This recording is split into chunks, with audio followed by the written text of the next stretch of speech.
Well, hello everybody. Today we are talking about Madison Square Garden, December 29th, 2013 for channel member Bob Weaver.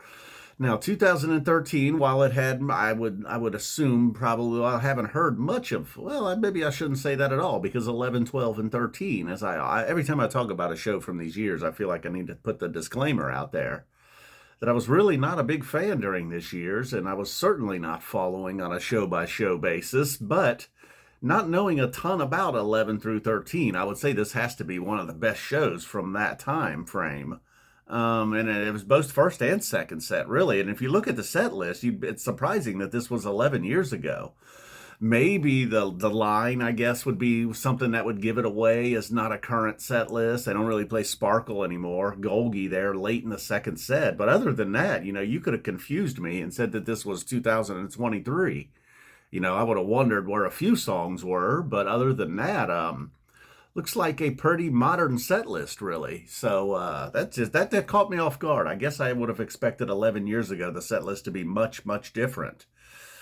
And then I did see a Rhapsody in Blue Tees, it says here on .net. Now, I heard that this, now let's not get to that just yet. We'll start with well, look, MoMA Dance being the first song instead of the second song. That's a little weird. We get started with MoMA, Rift, Rogue, Sparkle. Rogue probably highlighting that run of songs. At this point, just felt like they're playing some songs. Then the line comes after Sparkle. That's one that, while it's not a great song, I guess I would have to say that I missed the line. I remember liking the line almost as for comedic reasons. Just the content of the song is kind of funny. Anytime Phish dabbles in sports, I'm going to be into it. So then they really then again kind of gets going here. Stash 555 back to back, while Stash didn't go outside the lines or anything. Same thing with 555. Oh, 555 just felt a little sharper back then. Now when they play it, it almost feels like, I don't want to say they're winging it, but it doesn't feel as tight and, not as mic heavy these days. It's Ice and Gumbo, probably and while the Gumbo didn't run long, and then It's Ice didn't get too weird till it has that little part there where it's always possibly, leaves room, man, really lets them explore the space, as they say. And then and they did do a little bit of that in It's Ice. And then Gumbo, while this was probably the shortest five-star Gumbo you're ever going to get. I think it was just around 6 minutes or so. But most of those 6 minutes were quite glorious. And then we get a big arena rocking Walls of the Cave to end the set. A very modern thing. And then we get over here to set 2. And then it begins very familiar, Down with Disease and Carini, but both very strong. Felt like they were going several different places in the Down with Disease. Felt like I even heard maybe like some Rolling Stones at one point, Can't You Hear Me Knocking, or Jumpin' Jack Flash or something.